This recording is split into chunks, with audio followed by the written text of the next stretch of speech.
Fáilte Higgin Cahardura, welcome to the city of Derry in the north of Ireland. Derry is famous as a monastic settlement, as a plantation city, as a place of emigration, as an industrial city, and also as a place of conflict over the last 40 years, but now a place of peace. It's also the city of culture for 2013. Tourists to the city have traditionally visited the city walls, St Columb's Cathedral,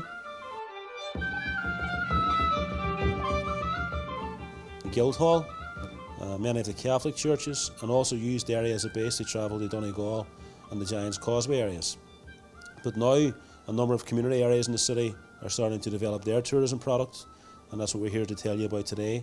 They're the Free Derry and Fountain areas. The Free Derry area incorporated the Brandywell, Bogside, Cregan and Lower Bishop Street areas of the city. These areas were severely affected by the conflict over the last 40 years and witnessed events such as Bloody Sunday and the Battle of the Bogside. The areas are now popular with tourists and host a whole range of murals, monuments, museums, attractions, pubs and restaurants which are popular with thousands of visitors who come to the city on an annual basis. Also nearby is the Fountain Estate, which is the only unionist working class area that still survives on the west bank of the city of Derry. Famous names with connections to the Free Derry and Fountain areas include Gary Lightbody, lead singer of Snow Patrol, Joseph Locke, very famous tenor, Dana, the Eurovision Song Contest winner in 1970, and numerous other performers and musicians. The Bogside is the area of Derry most famously associated with the conflict of the last 40 years. In October 1968, the first riots broke out in the area in response to an RUC attack on a civil rights march in the city. In January 1969, the area was first declared as Free Derry when barricades were erected around the area to stop the RUC making incursions. And a slogan was written on one gable wall in the area, "You are now entering Free Derry," which is now immortalised as Free Derry Corner. The area also witnessed the Battle of the Bogside in August 1969, which saw the arrival of British troops into the city.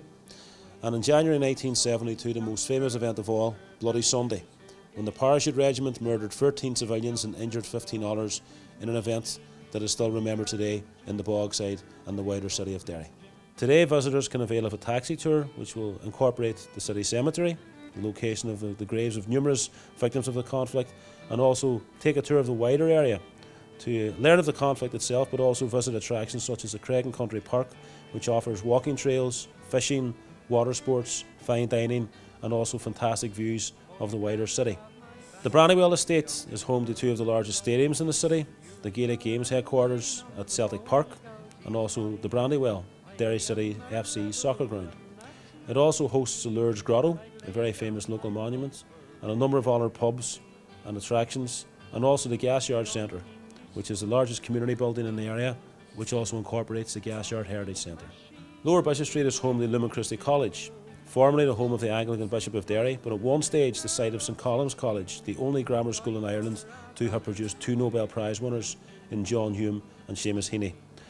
The Bishop Street area is also connected to the Foyle Road, which has numerous walking trails along the River Foyle, fantastic views of the city, as well as the very popular Foyle Valley Railway Museum, which tells the story of the city's numerous railway stations that operated in the past.